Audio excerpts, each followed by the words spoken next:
여러분 안녕하십니까? 이 시간에는 넷다니아를 가지고 넷다니아 플랫폼으로 추세를 어떻게 잡는지, 어떤 지표를 쓰는지 간략하게 말씀을 드리겠습니다. 지금 이 화면은 1시간짜리죠. 1시간 캔들 하나가 1시간씩 움직인다는 얘기예요. 이걸 데일리로 바꾸죠. 데일리로 바꾸면 이렇게 됩니다. 이렇게 되는데 자, 여기서 이제 주목할 것은 여기서 여기까지는 상승, 그죠? 여기서 이렇게 보면 하락, 또 이렇게 상승, 이 부분은 횡보 구간이죠. 횡보. 어떤 가격대에서 상향하든 하향하지 않고 진동을 하는 이 부분이 횡보 구간입니다. 그리고 여기서 보면 이렇게 이제 또 하락, 또 이쪽에서는 상승 추세, 이 추세를 잡아서 어떻게 이제 상승이면 바이, 하락이면 셀로 접근할 것이냐, 기준을 뭘로 정할 것이냐라는 부분이 초보자들도 그렇고 일정 거래를 해 보신 분들도 그렇게 쉽게 상승 하락을 간단하게 규정 짓고 진입하기 그리 쉽지를 않거든요. 그래서 넷 단위에서 추세를 나타내는 것은 대개가 추세를 추종하는 것 지표들이 여러 개 있죠. 그 중에서 그나마 상당히 검증이 된, 그죠? MACD를 가지고, 이렇게 일단 넣어봅니다. 일단 넣어보시면, 이제, 어떤 게 상승이다, 어떤 게 하락이다, 이렇게 표시가 되거든요. 자, 지난 며칠 동안은 히스토의 그림이 상승을 했죠. 이렇게 영선을 위주로 상승을 위로 올라가면 영선을 위주로 히스토그램이 위쪽으로 뻗으면 상승 구간으로 보시는 게 적당하고요. 아래쪽으로 하향을 하면 무게의 중심축이 하락으로 내려간다라고 그렇게 보시면 상당히 유효합니다. 그리고 하락한다 하더라도 이 꼭지점을 이렇게 잡는 것, 그죠? 저점의 정점을 잡는, 아니면 고점의 그 정점을 잡는 이런 것으로 사실은 100% 활용하기가 어렵습니다. 어렵다는 것은 시그널선이 이렇게 크로스를 해 올라가기부터는 상승으로 보지만 이렇게 뭐 하루 이틀 사흘 정도 하락을 연속으로 한다든지 하루 또 이렇게 하락을 하게 되면 여기서 이제 사람들이 또 하락하나 이렇게 생각하게 되거든요. 근데 결과론적으로 그 캔들이 끝이 나고 난 다음에 시작할 때는 이렇게 위쪽으로 뻗었다 하더라도 하락할 때 그 히스토그램의 막대가 줄어들 뿐이지 이렇게 완전히 붉은 걸로 바뀌질 않거든요. 그래서 이런 부분들 때문에 여러분들이 초보나 중급자들이라 하더라도 또 상당히 캐리어가 있는 분들이라 하더라도 헷갈리기 쉽다는 얘기죠. 이제는 하락하네 라고 매도로 진입했다가 이렇게 등락이 거듭되는 이렇게 이런 그 피스의 캔들, 그죠? 행잉맨이라 그러죠. 이런 캔들이 만들어졌을 때 손해를 좀 입죠. 그래서 이런 부분들을 완벽하게 다 거래할 때마다 다 뭐 매번 성공하기는 쉽지는 않습니다. 그러나 그 어떤 자기 나름의 기준, 그죠? 이거는 하락이야, 이건 상승이라는 기준을 가지고 당일이나 이틀이나 하락한다 하더라도 상승으로서의 이 매수에 집중을 하시다 보면 시간이 지나서 결국은 상승해서 올라가는 이 끝점을 잡지 않는 한 충분하게 상승적으로 가닥을 잡아서 매수를 노려서 수익을 가져갈 수도 있고, 또 이렇게 여기서부터 하락을 쭉 하고 있다 하더라도 전체적으로 지나간 과정이 하락이기 때문에 하락이다. 그죠? 그래서 하락이 끝이 났을까? 언제 끝이 날까? 이렇게 하다 보면 다른 책들에서 정해진 걸 보시면 히스토그램이 줄어들 때 매수로 진입하라 그러거든요. 근데 만약에 히스토그램이 하락으로 돼서 줄어들 때 하나, 둘, 세 개 정도 줄어들다 매수로 진입하자마자 어떻게 했어요? 하루도 안 지나서 이렇게 하락을 하는 이런 부분들, 또 다이버전스를 만든다. 그렇게 히스토그램도 다이버전스 만들어요. 여기서 여기까지는 여기서부터 여기까지는 다이버전스를 만들어서 하나, 둘, 셋 정도 상승을 하는데, 상승을 하긴 해요. 하긴 하지만 추세는 아니죠. 추세는 아니기 때문에 그런 부분에서 히스토그램만 가지고 다이버전스를 측정하는 것도 그렇게 간단한 논리는 아니다. 그리고 히스토그램 줄어들 시작해서 적어도 2개 이상 3개 정도 되었을 때 반대로 매도로 아니고 상황이 바뀌었으니까 매수 노립도 가능하다라고 하지만 아주 짧게 보게 되지 않죠. 짧은 구간밖에 되지 않는다.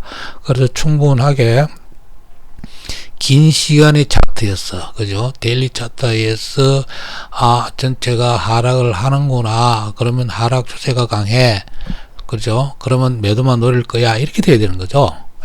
그리고 여기서부터는 또 시그널선이 크로스되어 올라가면서 히스토그램도 위로 플러스 방향으로 돌았었기 때문에 이제는 상승이구나. 그러면 상승을 노릴 거야. 이렇게 돼야 되거든요. 그래서 그런 부분들이 여러분들이 이 방향성을 잘 잡으셔야 되는 이유가 그겁니다. 방향성을 잘 잡는다는 것은 상승으로 시작됐을 때 매수로 진입했다 하더라도 어떤 시간대에 아니면 어떤 날에 하락을 했을 경우, 이게 하락했을 경우 이제 자금이 자른다든지 자금이 부족하다든지 캐리어가 허약하다든지 멘탈이 부족한 부분들은 이런 데서 이제 청산을 해버리죠. 청산을 해버리면 이제 거의 손해를 거둘 경우가 많아져요.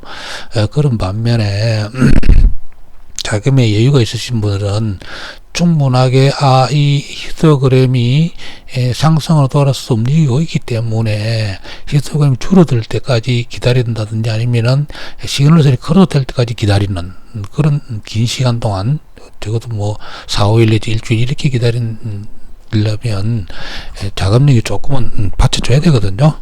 그런 부분들 때문에 짧게 거래한다는 것은 좀 어불성설이다. 너무 쉽게 접근하는 방법이다. 물론 다른 지표를 보면서 짧게 끊어서 진입과 청산할 수 있는 그런 기법도 있습니다. 그거는 다음에 제가 또 말씀을 드리고요. 자, 다른 플랫폼은 잘 없는 엘리트 웨이브를 가지고 하는 게 있습니다. 이 시작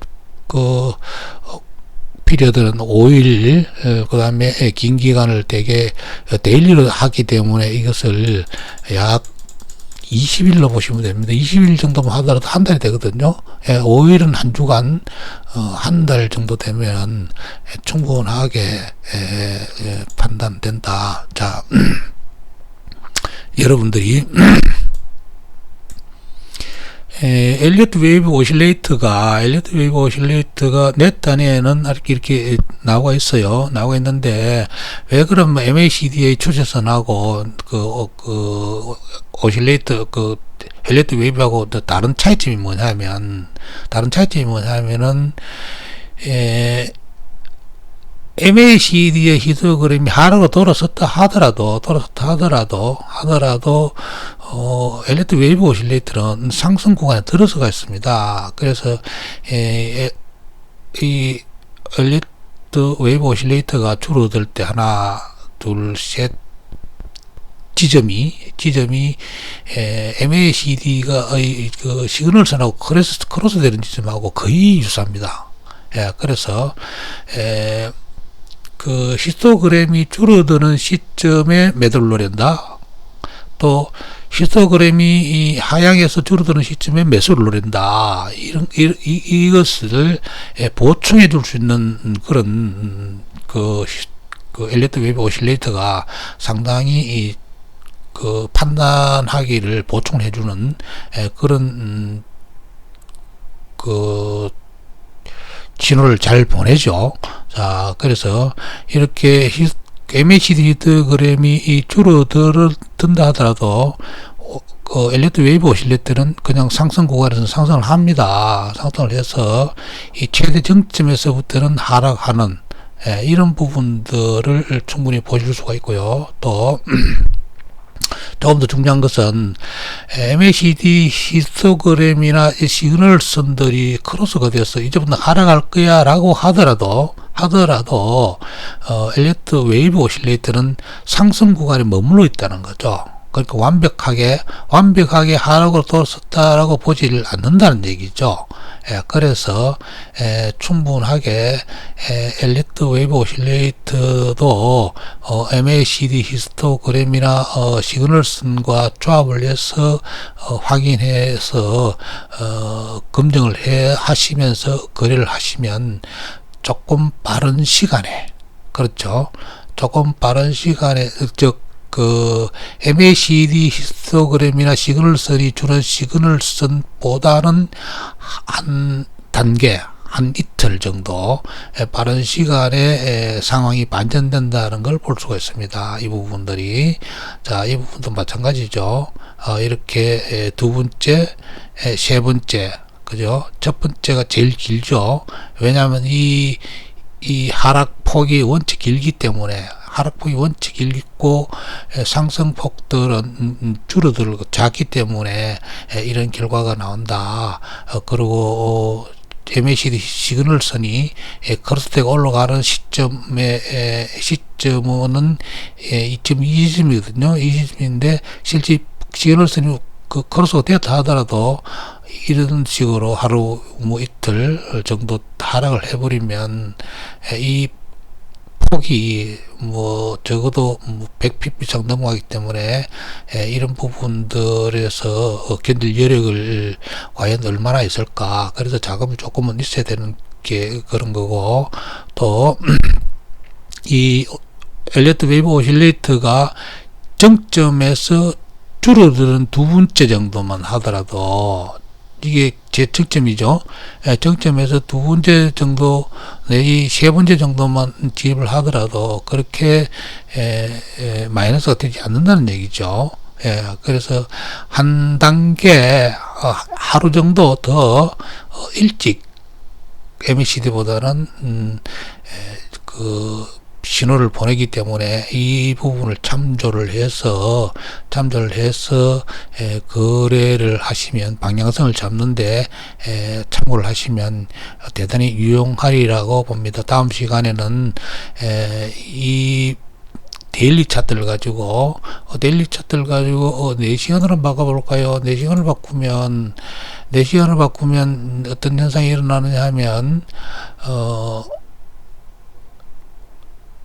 이 데일리 차트에서 상승 구간은 전부 다 상승을 하죠. 이 구간들이 상승을 하면서도 4시간 단위니까 4시간 정도 한 섹션별로 내려갔다 올라갔다 이렇게 하거든요. 내려갔다 올라갔다 하더라도 MACD 같은 경우는 이 크로스를 합니다. 크로스를 하면서도 시간이 지나서 다시 이 상승으로 돌아서는 반면에 이 크로스를 하면 하락으로 쭉 내려갔지만 하락 안 되죠. 그런 반면에 엘리트 웨이브 같은 경우는 계속 이렇게 오르락내리락 하면서 양의 그 방향을 계속 유지를 하죠. 이럴 때 이것 엘리어트 웨이브 오실레이터와 MHD 히스토그램의 크로스 부분을 같이 참고하면서 거래를 하시면 이거는 상승이네라고 해서 진입해서 바로 승부를 걸 수 있는 거죠. 그런 참고를 하시면 MACD도 중요하지만 엘리어트 웨이브 오실레이터도 긴 시간 단위에서 충분하게 참고를 하면서 거래를 할 수 있는 어떤 그런 기회가 주어지리라고 생각합니다. 다음 시간은 좀 더 디테일하게 다른 것을 가지고 또 설명을 드리도록 하겠습니다. 이상 마치겠습니다.